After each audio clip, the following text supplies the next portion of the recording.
Okay. My name is Donina Squirrel. I do cultural outreach at the Cherokee Nation, and I'm really excited about tonight's presentation. We have Roger Cain this evening. He was designated a national treasure in 2007 for mask making, and I want to share just a quick personal story about Roger and mask making. I did the numbers in my head earlier today. My son's almost 13. And when he was a year old, so this was 12 years ago, my family, we get a call from Roger saying, in the East, in our homeland, they're going to be doing the booger dance. Now, we had about 2 days notice, and I'm a planner, and I had a 1-year-old, and I packed up and we went. and it takes a lot for me to leave, my son, and but he was left with his grandma. He was left in good hands, and to just up and go, because I had heard about the booger dance, I had read about the booger dance, but it wasn't something that seemed to have carried over after the trail that I'm aware of. And Roger's going to talk about that a little bit more. But what that led to was, one, going home, going to a ceremonial ground and ceremonial family. They didn't know us when we got there. You know how Cherokees are sometimes. We're a little bit, until we get to know each other and figure each other out a little bit. We're not always real, open until we figure things out, till we figure people out. And so we said we were from a ceremonial ground here. And we wanted to come specifically to see the booger dance because it wasn't kept alive here anyway. And once they figured out who we were, that we were there in our homeland at the ceremonial ground with good intentions, one of the members of the ground, and this was Walker Calhoun's ground, who has since, Walker was about 95 when he passed, he has since passed. But one of his relatives said, "Let us be the first to welcome you home." And it was one of the most profound experiences of my life, right up there with childbirth and all of those big things, because when I went home, I felt like it wasn't just me going home, but all my ancestors that had to come here on the trail. We got to go home. And so I was able to, we went back every year, 12 years now. And we have family out there. We have become family. And so one little phone call, you never know what that's going to do and how that might change a family, a person, a community. So I really want to thank you for that, Roger. That was Walker Calhoun that told me invited by out. It was incredible, and it was life changing. Cool. That's great. So in my mind, you are a national treasure in every sense. So I wanted to share that little story with you all and say again, welcome. You're going to hear some really neat things tonight, because the booger dance and mask making, there's not a lot of information about it. Roger really has taken that and made that sort of his own, and kind of I think the lead expert in our area on this. So thank you, Roger Wadeau, for being here. I need to turn it's on mute.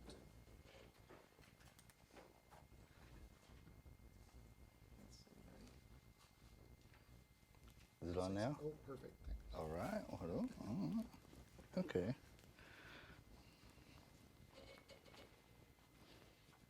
Well, to follow up on what Donnie was talking about, it was kind of cool how it all happened. We were invited to the Eastern Band to present our masks. What was making masks? Sean was making baskets, and they invited us for I think it was their first year of their tribal gatherings of 5 tribes there at Cherokee, North Carolina. So we were invited, and we got to go there. And I was kind of scared. Sean was kind of scared, because here we are taking our masks and our baskets to, Cherokee, North Carolina, where they're really good at making this stuff, and we're showing our stuff, and I don't know if we can compete. So the first person I encountered was Walker Calhoun, and he was looking at my mask and everything, and he noticed this orange color right here, and he said, he asked me, do you know what color that is? I said, yeah, it's bloodroot. And he said, do you know how to say that in Cherokee? I said, yeah, I think I do. I think my grandpa taught me how to say it right. And he said, oh, what is it? So I was getting tested. So I said, Geekly Watal. And he goes, And then it's all right. So then a little bit later, he said, your masks look good. They need to be scarier and uglier. So I was like, all right. And Walker Calhoun, I passed the test, and then turns out he knew my grandpa, and so it worked out great. And so from that, I was able to go on and feel better about mask making. Since I passed that stage with him and my grandpa, I talked to him about mask making, about how it was here, but it wasn't. It was kind of a hidden thing, and people really didn't talk about it. It was mainly going on at the Heritage Center and some remote areas as well. Come to find out, there's been Booger Mountains here in northeast Oklahoma since Cherokees have gotten here. Mask making is not predominantly Cherokee. It's all southeastern Indian tribes had a mask dance. So to think that using mask to dance is only Cherokee is not fair to the other tribes in the southeast. They also had mask dance. And so what's happened with the Cherokee is the booger dance has become the mask because booger sounds really cool and scary. But really it's a name that a anthropologist coined in the 1920s trying to describe this mask dance. And before Will West Long, who is the person who gave us the Mooney book, who also gave us the mask, the modern mask that we have now, Will West Long called it the two-can-do or mask dance. And this was recorded in 1928. It was a mask dance, and it wasn't just a booger dance, it was a mask dance. And so that was kind of neat how Will West Long kind of defined it at the time, what we were going for now. So fast forward to my time, I'm making gourds, I'm trying to do art and playing around, and Sean is saying, you should make masks instead of gourd bowls and stuff. And I'm like, hey, that's a cool idea. I said, why don't you do natural dyes? I'm into natural dyes. I said, all right, that's an even better idea. So we started playing with gourds, and Sean was already doing basket stuff, and she was doing natural dyes, and so she turned me on to doing this natural stuff. So I'm going to talk to you guys about, there's two main different types of Cherokee masks. You have your booger mask and you have your effigy mask. Your effigy mask is any kind of mask that represents just a person. This is a warrior mask. It has a snake on the top. This is my first wood mask I ever made. This is made out of royal paulownia. This is the coolest, neatest wood to carve with. Even though I got so thick, it's really I'm embarrassed because it's so thick, but it's my first wood mask, so it can be thick. But royal paulownia is a fun wood to carve with. It comes from Japan. So there's two types, the booger mask and the effigy mask. Effigy masks are like represents humans, animals. Booger masks are like a clown caricature of something that we don't understand, we like to make fun of. And so I'm going to talk to you about is how I make the different kinds of masks. I make wood masks, gourd masks, metal masks, about any kind. Cherokees, we just make any kind of mask we can. We just like to make them have fun. You find all sorts of stuff in the Smithsonian that James Mooney and different anthropologists have collected over time. So what I do when I fit the gourd mask is that the gourd, when you really think about it, I really think that our ancestors made more masks out of gourds than they did out of wood. I mean, you think about it. Gourds are a lot easier to work with. You gotta have some bunch of materials, some tools to knock out some wood, right? So gourds are just natural. You can just, what they used to do is I brought some flint from where we're practicing, where we're experimenting today. This is out of the scrap box. So what you would have done a long time ago is that you would have cut this gourd in half with this rock. Or you would have busted it very carefully where you could cut the gourd in half, and so you could cut it in half like such. Whoops. So you'd be cutting it in half like that. So the question is like, how in the world did they do that? They didn't have a saw. All they had was a piece of flint. So what they would do, more than likely, would just keep on scratching around it, all the way around it, until they keep it around, until they can pop it open. That was what they find in a lot of gourd stuff, a lot of the gourd rattles. So you would be carving with this thing right here. Okay, so this is prehistoric with flint on a gourd. Now we go 21st century. We have this right here. We have a Dremel. All right? What's the difference between this little rotary thing scratching on top of this and this scratching on this? What's the difference? People always want to say what's traditional. If you use this machine to work on this tool, is different from using this tool to work on this machine. They're both scratching on it. One's a motor and one's not. You know, that's the only difference. But, I mean, are we as humans supposed to go back to archaic times and just use this when we have this right here and save us time and effort and money? So it's a big question when you start talking about traditional art. What tools are going into it? Because some people say they just use traditional tools this way, that way. That's fine. But think of modernity and think about man back then if they would have had electricity and this power tool versus this rock. Which one would they choose? I mean, give me a break. Okay, so much on my preaching thing. So what you want to do after you... They were very skilled. I mean, very skilled. To shape a rock out like this and get it sharp, that's skill.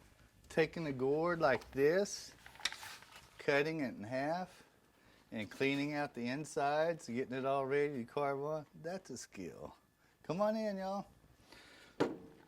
So the thing is, after you get this gourd like this and you clean it out, you have these two blanks right here. They don't match up. I thought they did when I put them together, but they might. Ooh, it looks like they look like chopped up. So you break them in half. You break them in half like this, and then you're like, so you have 2 halves gourds. So the secret is,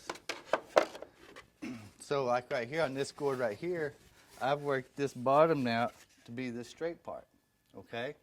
And then I've dyed this thing. This has been in bloodroot and I don't know what else it's been in, but it's got a cool color to it. So this is a natural, and this has been a dye. So I've got this is a blank. This is getting closer to it being a mask right here. So I've gone from this gourd to these pieces to this piece right here dyed. Sometimes I go the other way around. And then from there, you go to putting the eyeballs in. And then when you put the eyeballs in, you kind of think about when you put the eyes and the mouth in, you think, well, what in the world nose am I going to do? Am I going to put a monster on this thing? And you kind of laugh a little bit. Or do I go put a little bitty one on this thing? So you see it's a little booger then. So it depends on what you want to make fun of, you know. If you want to make fun of somebody's got a big old honker like that, you can do that. And then you can tie your buffalo hair. Buffalo hair is very important. Tie your buffalo hair on, and then your gourd, and there you got your mask. Then you have your leather strippings, and then you'll tie them on the sides, which will give you your slashing to go around it. We'll talk about the mask and maskettes here in a little bit. So this is a gourd. This one's sat in the dye bath for like a year and a half. So that's why it's a funky color. A lot of times what I'll do with gourds is I'll put them out in the weather for about a year, and they'll lose that silicone on the sides. And if you dye it, you'll get a different color dye. It'll take the dye differently, and you'll get a splotchiness. And so that's another way. Gourds are fun to play with, and they're cheap. So they're really fun. I really enjoy playing with them. And so then what you do is you get a cut out, buy a whole bunch of bottle gourds. You can find these in all these little gift shops, or not gift shops, but what are these, garden shops and stuff? Feed stores. They have a bunch of gourds. And they have these little round bottom gourds. They'll have little round boards, and they'll have the top like that curved. And those are my noses right there. Cut them off. And sometimes I make the nose, the curtains match the drapes and stuff, and make them match the nose like that.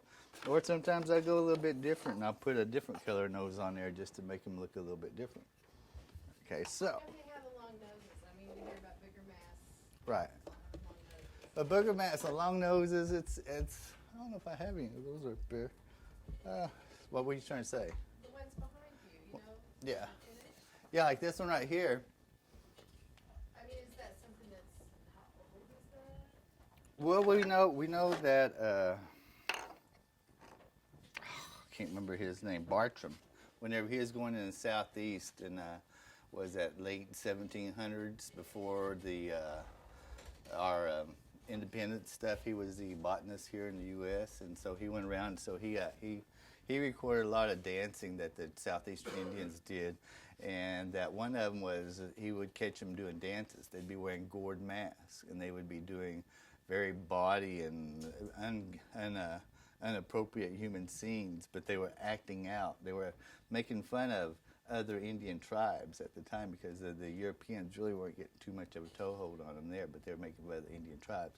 A Booger Mask does not have to just make fun of other people, white people, Asians, and other people like that. You make fun of other Indians as well, old people. That's the one theory about Booger dance, is that you make fun of old people. And I have to say that the Booger dance is just a repertoire of a bunch of other social dances in the wintertime.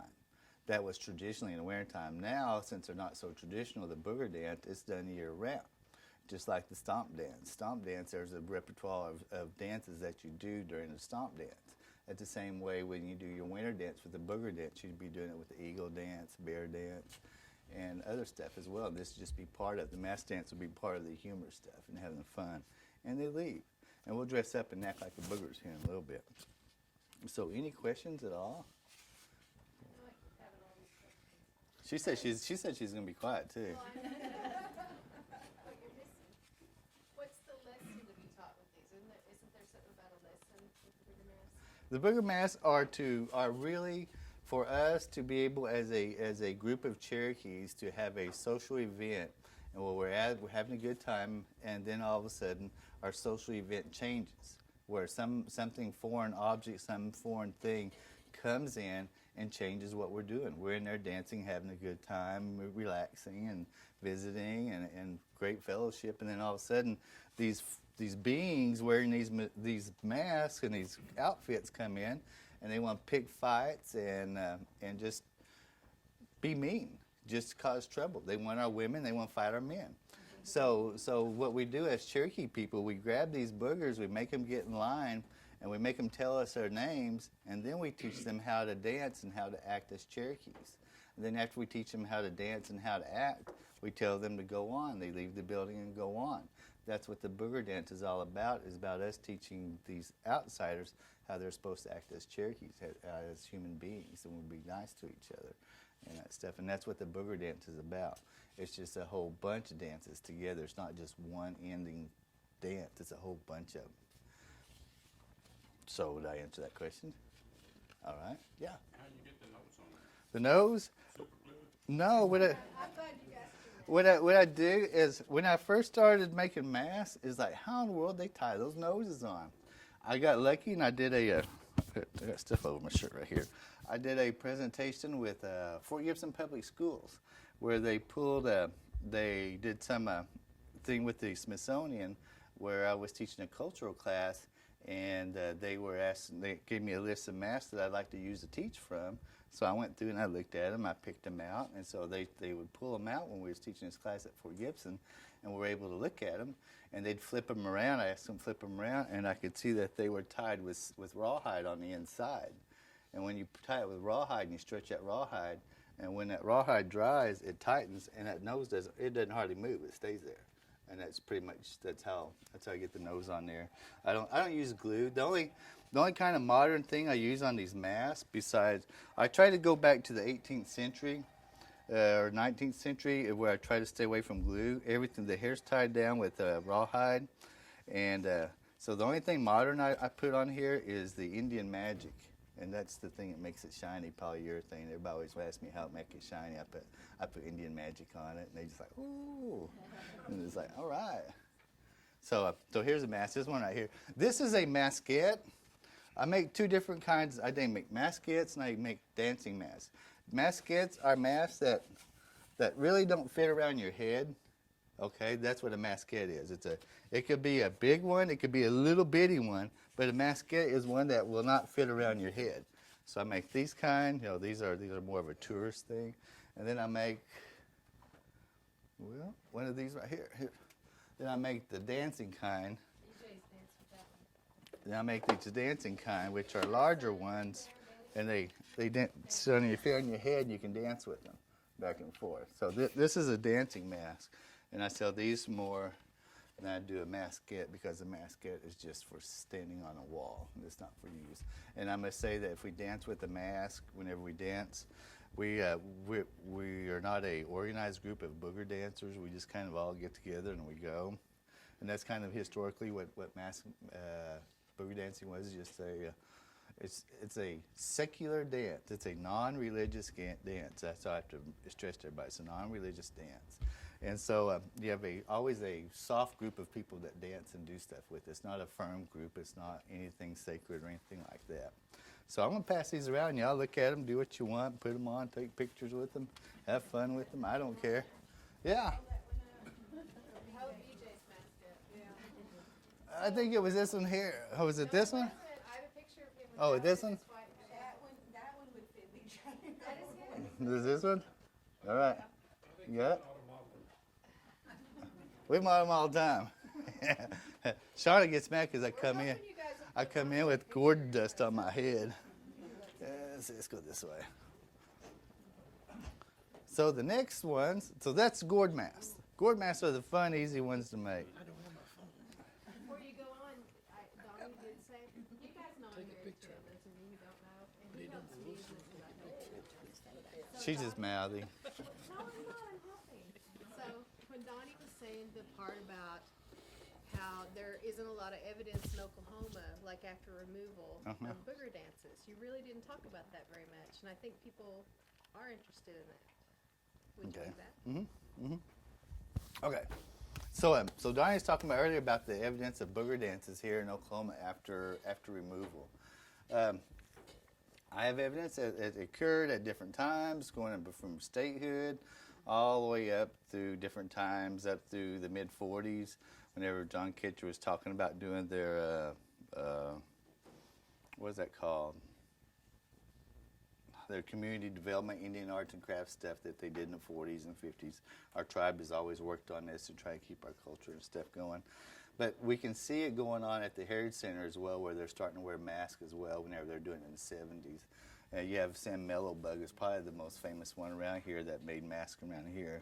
That was a very respected elder traditionalist. And then you can find other ones around here. What about place names? Wendell Cochran. We've had place names like Twist Mountain used to be named Booger Mountain. There's different hollers around here named Boogers. More than likely they did booger dances at that one time. Place names are really important. It's like if you have a place name like Twin Mounds, that's here in Oklahoma, and that's more likely that means there's a couple of mounds around Twin Mounds. Liberty Mounds, that means there's a mound somewhere around there. You know, if there's a Caney Creek, probably used to be really Cain on Caney Creek, you know, so it's a lot of place names we're playing with. Is that what, did I answer your question there? Okay, so now I'm going to talk about making wood masks. They're pretty fun. They're kind of boring. They're hard to work, and they're not as fun as gourds. But this is my first one made out of Royal Polonius, dyed with bloodroot. The black is black walnut. I used to, whenever I look at the wood mask from Cherokee, I would like, how in the world they get that color like that? That has to be a magic marker that they did that with. No, it really works. Once you get this buckeye, well, this wood clear, it'll just take on there just real easy. You can just get that, just put it paint on there like paintbrush, and it goes on just like a magic marker when you get it nice and clean. But that black walnut really works well. This one is buckeye. If you look at it, see it has a blue chin right here, and this one right here is going to be a buffalo mask. This has horns on top of it. Buffalo masks are medicine masks. This one I have to finish up. I'm waiting on the elderberry to come out and bloom. When I get through it, this one, he'll be purple from here on down, and then he'll have black. I'll put black walnut up here, and then the plan is hopefully it works out. I'll put copper horns on him, but we'll see about that, and some copper earrings. But I mean, it's going to be a showpiece, I hope. But it's one of those where I'm waiting for the elderberry dye to be ready. I mean, for the elderberry's got to get ready for me before I can dye it. And it turns real cool purple. It's a real bright purple. It's about like this. I put it in an art show at this one Indian tribe, and I put one of these buckeye masks in there that's colored just like this. And I told them it was elderberry dye, but they had to put it in traditional because there was no way I could get this purple color on this thing. They put it in contemporary, you know. So I was like, well, all right then. But what's cool about it is the purple over years, it turns into a kind of greenish hue and the blue comes out in it. So it's really cool. It's a cool time period piece on that. So this is fun. I usually cut these out with wood chisels and Dremels, and that's usually what I do everything with. Say what? So this one. I'll pass this one because I don't want this one bent. This is going to be. I'm waiting for dye on this That one. one looks prettier though, so just tell nobody to get it fixed. Don't drop it. Don't drop it because I got sanded all over again. All right. There you go. That one's a fat, heavy one. That one wasn't hard at all. Just yeah, around here Buckeyes get about that big around. Yeah, around here. Around here, and I've gotten some about this big around here. But yeah, from North Carolina, you get something like that. Yeah, those are hard. Like this one right here. This is Buckeye. See, this is Buckeye right here. This is what I shape my metal with. I'll talk about this one next.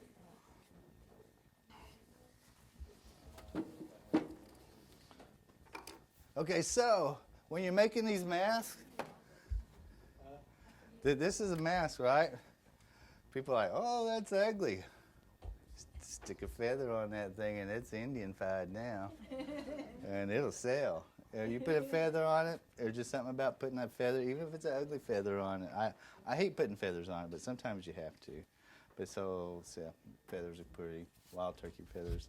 So that's I always want to say stick a feather on it and it'll sell. Is that a buffalo hair? I'll use buffalo hair and beaver hair. Okay, the next one is, this is what I'm really getting into, is I'm having fun doing these, making these copper masks. These are more fun. That one's not finished. This one's not finished. I busted out the nose. I stretched it out too far. And so I've got to weld some copper back on here and then beat it out some more. So this is a lot of fun. So what you do with the copper is I usually shape it on this right here, on my boards right here.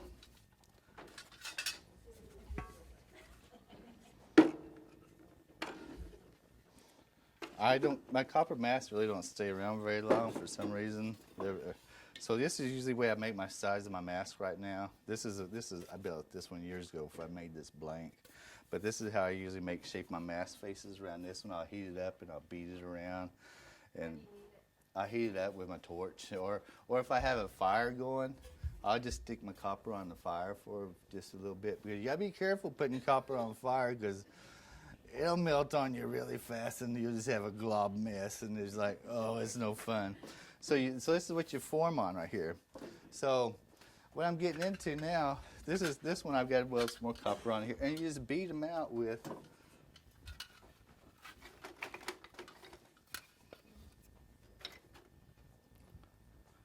I use steel. Sometimes I use steel. I put it on wood. Sometimes I'll use wood on wood to planish it out. Use the rubber mallet. Sometimes I use a bigger one. This is a hickory right here. This is my little pencil one right here. But that's how I beat them out. I'll come around here and just. This one, I'm not too happy with the nose yet. This is going to be a rattle. And so I've got to work the nose out a little bit. And then this is going to be the back of it. This will be a turtle shell when I get through with it. And it'll come out, the turtle shell will come out back right here, and I'll have a rattle coming down here. And the plan is to have a bunch of bushy hair coming out there, we'll see. But it's a lot of pounding, and it's a lot of work about just getting it and beating it around here. Again, I'll have to have a smaller log than this one to work this one on. I'll usually get an open piece of plywood that has a hole in it, and I'll beat it down in there to get the shape I want and heat it up as I push it down in there. And mainly just using these tools. And that's the beauty of making masks, is that you can make them all sorts of different ways and experiment and play with them. But Are your copper ones boogers? these right here, this one's not a booger. He's sad. This one's going to be, because I think this is going to be a booger rattle, go with the booger singer and stuff. So hopefully we'll see something about that this fall. Any questions at all or anything? They're all taking pictures of themselves, so I think you need to make them put their clothes on and take pictures. Hey, yeah, huh? Okay. So whenever we do have a booger dance, this is the fun part of doing booger dancing. We'll get a phone call and say, hey, we're gonna booger dance next week or in 2 weeks. You think we can booger dance? Nobody ever has anybody pay. Yeah, and so we're like, okay. I mean, we're a bunch of Indians, you know. It's like we can all share rides to get there. We can all eat at McDonald's on the way there or on the way back, but we all want a booger. And so we'll get a call and say, we will booger. We will do that. So then we have to make sure we have masks that everybody likes to have. So we'll bring a bunch of masks for everybody to wear. And then the hard part is when you're there is think of the name that you're going to give whenever you're asked. Because whenever you're asked, you need a funny sounding name. You know, you need like Osaki and they like Big Butt, you know. Cherokee princess Yeah. grandma. So there's different names you have to think of. So what we have to do is when we get them there, we have to get the dancers there. So I need like 3 or 4 volunteers, and we'll dress up. What happens is that when you're having a dance, you'll do the eagle dance first, and then you'll always have a leader. You always have a leader. You have a bunch of people. We all know that. And that person is usually the person that you're having the dances at, where they're located at. Whether you're having a winter dance you're trying to raise money for somebody that's ill, or you're just having a dance that's just having a good time to just share and get together. Winter time, weather's good. Let's just have a good time. So during that, there's always a leader. And when you do a booger dance, you have a leader, which is called a driver. The driver is one that drives the booger dancers around and tells them what to do, gets them in line. The boogers will come. He'll start singing in the song, calling the boogers out. Come see us, boogers. Dorothy Ice has interpreted the song for us. It's all in Cherokee by Will West Long.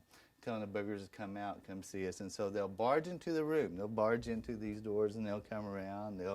They'll grab the women. They'll mess your hat up and have fun with everybody. So it's the driver, politely, but they would do all sorts of stuff sometimes. But in the meantime, the driver who would call them in will have a long stick. He will hit those boogers and make them come back and get in line. And then he will eventually get each one of the boogers in line and tell them to tell their name. They'll tell the name to him, and then he'll say the name, because the boogers don't talk. They just whisper. They don't talk at all. And that's what's kind of neat. Only the one person talking is the driver. So the driver gets to whip them, gets to sing them, and a lot of times it's accompanied by either a rattle or a wood drum. A booger dance is, a rattle or a wood drum. It accompanies a lot of our songs. So do we want to dress up and dance? Yeah, like I mean, like Betty over here. not dance, but Not dance. dress up and take You have pictures. to take pictures. Yeah. You'll love them later. He does postcards. If you're on Facebook, if you get a happy birthday from Roger, it'll be like his 3 boogers peeking out of an outhouse, things like that. But Betty's son, let me just say about him, he's a linebacker size boy. I mean, he's a big boy. He plays stickball. He named himself Pimp Booger, and he didn't mean it disrespectfully. He meant it because we were doing it at the casino, and he wore that bright purple jacket, a white hat, and he had those big, huge $100 bills and the big dollar sign, and he was throwing money out at everybody. He was a wonderful booger. But the lesson to be learned from that is not to be a greedy person, not to be all about money, not to be thinking you're a pimp, because that was his age. So, yeah, that's just what's so cool about it. And Yeah. so It is. Betty, he's wonderful. So we can get him to go. He loves doing stuff like that. So I will be offering mask making classes at the end of this month at is it Spider Gallery or is it the Art Center? Is it the Art Center? At the Art Center. It'll be the last week in July. Then we'll do it the following. With something like that Yeah. on the wall. Yeah, you just bring your gourd, and then we'll do the rest. And so, if I furnish the gourd, if you guys pick your own gourd out, you learn more if you pick your own gourd out and stuff like that. You'll learn from it as well. So I'll have that out and give that to Donnie and Sue about when I'll be doing it. It'll be the last week in July. Where do you get your gourd? Grow 'em yourself, or? I can't grow anything. Tell your story. Well, one summer, when we lived right across from East Park Diner. We had this one big old bush. It came up, boy, it looked like the biggest gourd in the world. It was huge, and I was so proud of it. My grandpa Pumpkin came over, and I was like, "Look at my big old gourd." "That's a pumpkin." And I was young enough, dumb enough, and I argued with him. He said, "No, it's not." And he's like, "All right, I'm a pumpkin. I know a pumpkin, you know." So it's a big old pumpkin. Yeah, a few minutes later, they turned orange. Yeah, yeah. So yeah, No, so it's never been successful. no, but I ordered them out of California. We used to go to Longview to get our gourds in Longview in Texas, but they didn't let much care for Indian tags in that part of the state, so we didn't go back. Sometimes he goes to Baird's. He Yeah. gets a lot of his Noses noses at Baird's, so yeah. that's supposed to tell that. Yeah, yeah. You get noses at Baird's, and then the ones from California are big, nice, thick gourds. You can't beat a good thick gourd like you get from California. It's called Wilborn Gourd Farms. They're really good gourds. They're always quality. Does she? Well, they can if they want to do that. That's fine. But I recommend California myself because those are really good. So that's what I recommend. So we're gonna dress up. Anybody want to dress up like a booger, or is everybody too scared? Am I going to have to start talking? All right, I'll go in. We'll do this.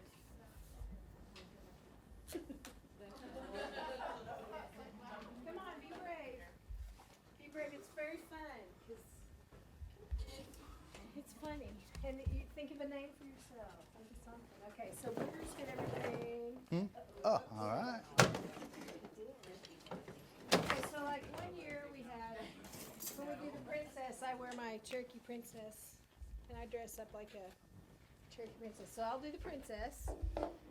Who wants to be like BJ? You want to do the BJ outfit? I can, but I'm not as good as him. Well, get over here. Let's do this BJ. Just here at your hands. Oh gosh.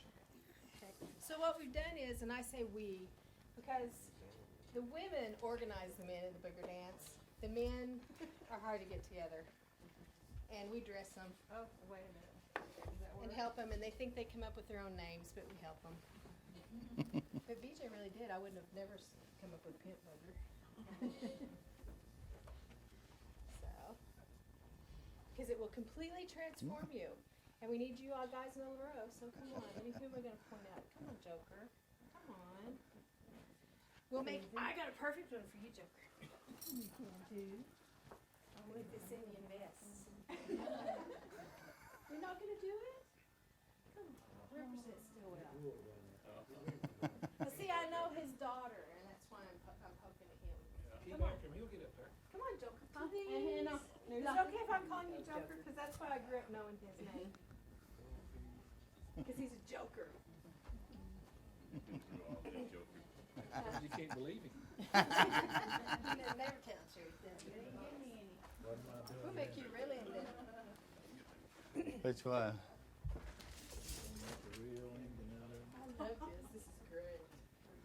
Okay, which mask are we talking about for him? Which I've got one? beads for him. We need somebody to be in the quilt. Which one? Yeah, you pick.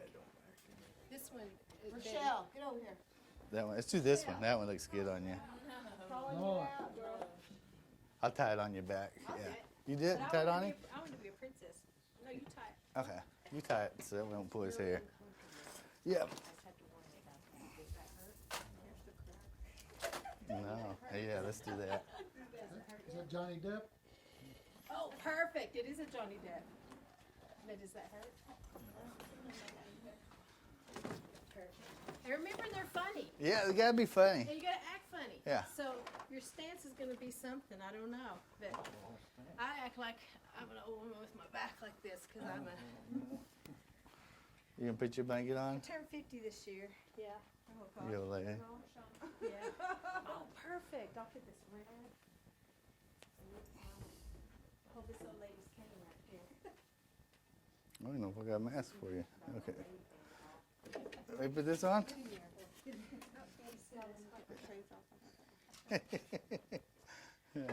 Joker, you look hilarious. I love that bird on your head. You all right? Her glasses. Glasses. My son's head's bigger than mine. You might be a blind booger. Take glasses. Is that all right? Yeah. Okay. I usually wrap my hair up really big.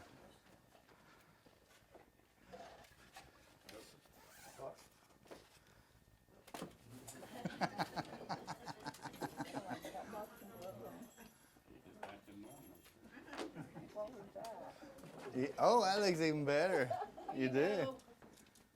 Hope my light work still works. Get you a lightsaber.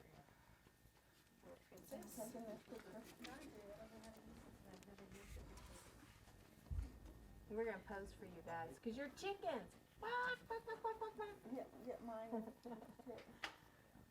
Okay, Okay. get in line. We're gonna get in line. There's my sister. Oh, I don't have my crown yet. Come on over here. All right. We're gonna act like we're boogers, and here's what we're gonna do.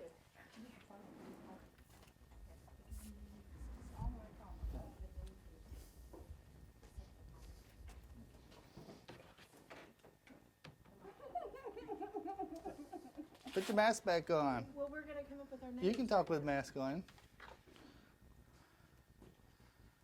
Okay, y'all got your names yet? No. Well, y'all ain't wearing squat. What do you want to As small as the beef is on that bird, you can call him, I don't think so. I don't think so. That get you in trouble there.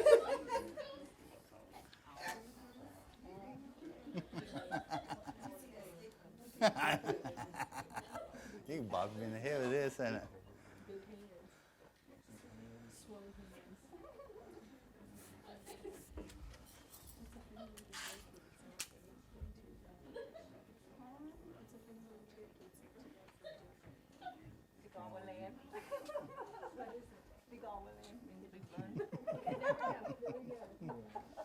Okay, tell Roger that one. Okay.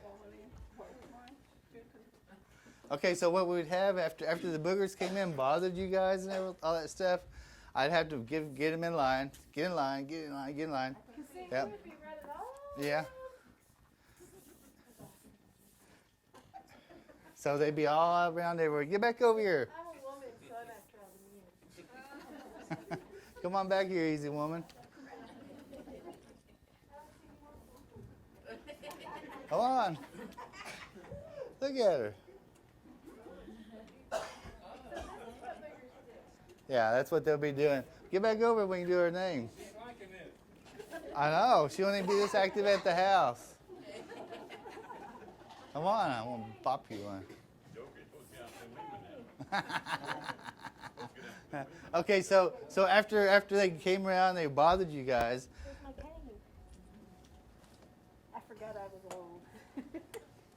Yeah, and really, that's what a lot of theories are: is the booger dances to make fun of old people. So what would happen is after I got them in line, is I would have to come up to each one of them, and like say, "What is your name?" Oh, come on, come on, hold on.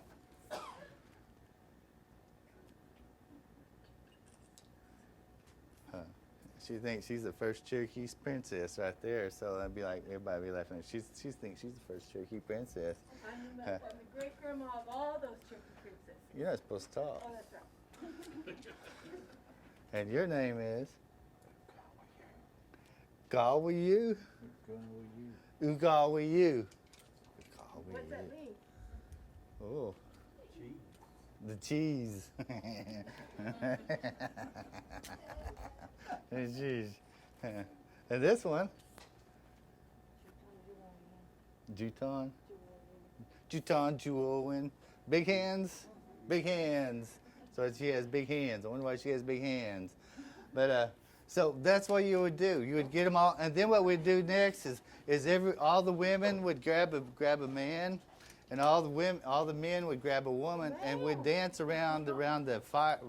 There'd be a mortar and pestle, a canon, a stosty in the middle of the building, and that's what we'd be dancing around. So a man would grab a woman booger, a woman would grab a man booger and start grabbing them, and we'd teach them how to do the friendship dance.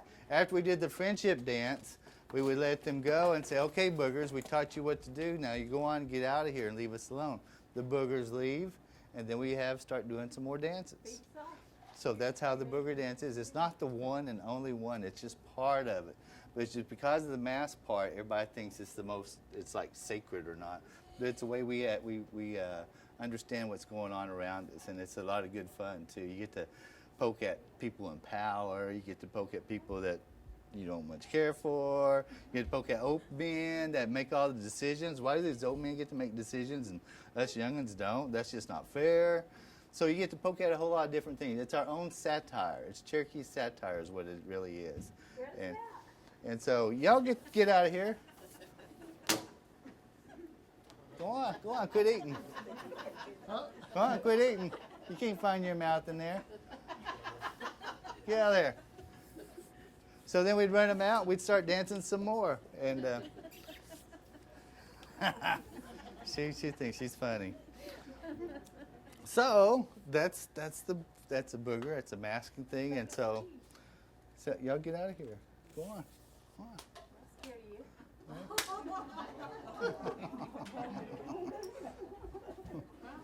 Oh, that scared me, huh? How you dance? You don't dance right. Have you ever been to a stomp dance? So when you're dancing with the boogers, they don't ever dance the way they're supposed to. As Cherokees, they'll go the wrong way and all sorts of ways. Then they make fun of our dances. So whenever you dance, whenever the women get a hold of the male boogers, they teach them how to properly dance. And the male boogers will still be acting up, but the females will be dancing properly. Just like the males dancing with the female boogers be dancing properly. We're just teaching them how they're supposed to act. That's what the booger dance is all about, is how to act. Do the women have the shackles? No, They will have with the friendship ones, they will, but not for this. They may have one on one leg or whatever, but not in the booger dance. You could do that if you wanted to, but not that we know of. But that's a good question, though, because you don't know, because the boogers don't know how to dance, so they're dancing all stupid. And so what us as Cherokees teach them how we as Cherokees dance. So that's what the booger dance is about, is teach them how to act properly. These people that don't know how to act right. So these strangers. Any other questions or anything? In the meantime, they're not having no other kind of dancing going on while they're not out there? Well, yeah, you have the eagle dance, you'll have the bear dance, Or be part of the big dance? right. It's just a big old dance night all night long. It's like you have it, I thought maybe that's all they did. no, that'd be a lot of work. Sometimes today, Yeah. we'll do it like at a banquet. Like, you know how stuffy some of those Indian banquets are? And we'll go do it, and it's really funny, especially when it's intertribal. Because we had one that was chairman of the board, you know, because that's what their chief is. And I don't know, we made fun of a lot of tribes. It was fun. Yeah. Any other questions or anything? Is that it? Is that all? All right. What else? All right. Is that it?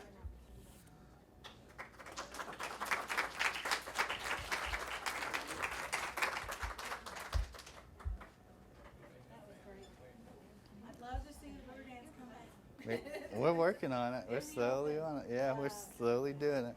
The dance I went to in North Carolina, they do it as part of their green corn in August, and it's usually at dark, and many times it's usually 4 or 5 men that are dressed up that march in the dark. The young women, they're screaming, people are laughing, and it really just changes the whole atmosphere. And as Roger said earlier, it's kind of a way for us to make light of maybe those things that have affected us negatively for a long period of time. And it's a very healing dance, Roger. That's one thing I didn't mention either, is earlier when I went to the dance, I was not doing well emotionally at that time. 12 years ago, I actually had postpartum depression, which is really crazy because I have the best kid in the world.